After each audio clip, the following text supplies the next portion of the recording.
In this segment, Stephanie Miller is joined by Cliff Schechter. They discuss the war on disinformation that we're battling this election cycle. Here's Stephanie with more. Well, they are finally trying. Here they are trying. Here's the latest attempt at trying. The elements of the news media that have been accused of sane-washing Donald Trump know that they are guilty of exactly that. And now some of them, like the New York Times, they really are trying to do something about it. But this is their first try. We're so used to everything being normalized. What did Lawrence O'Donnell call it? Sane-washing, everything he says. So I spent like $75 on cat toys, and what does she play with? A shoelace. That's crazy. Joe, that's been your answer every time I tell a story. It's like you're not even listening. Well, that's because you interrupted me when I was telling you about Kevin trying to hang himself with an extension cord. I know, that's crazy. Everything, literally everything he says is either a complete lie or completely insane or both. So it's like debating a rabid animal that's cornered and...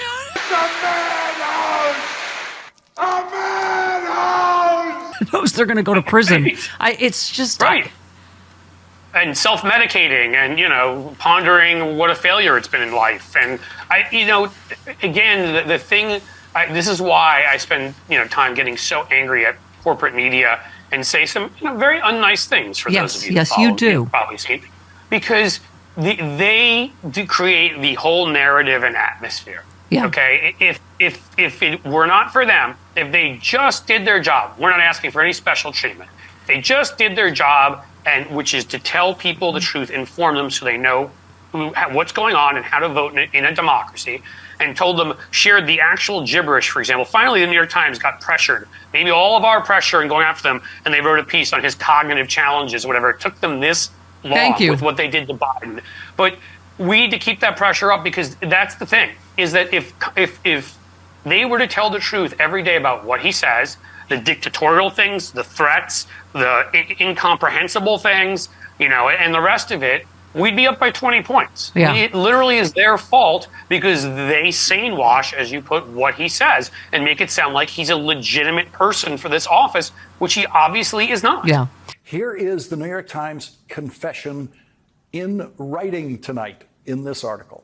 Often his mangled statements are summarized in news accounts in ways that do not give the full picture of how baffling they can be. The New York Times has done that every single day. The New York Times has been covering Donald Trump, the politician, including in this article tonight. They couldn't get through the whole article without doing it.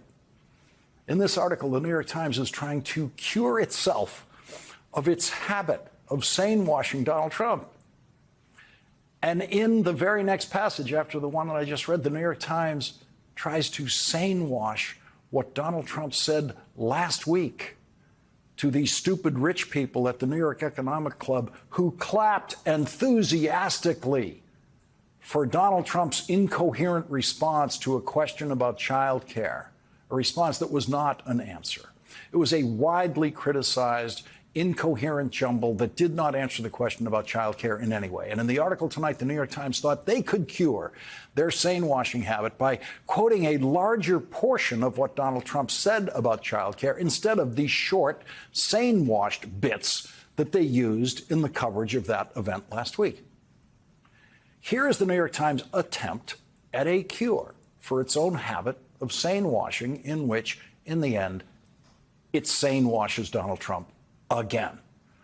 Tonight's article says that because quoting Donald Trump at length, quote, can provide additional context, here is a more extended account of his reply on affordable child care.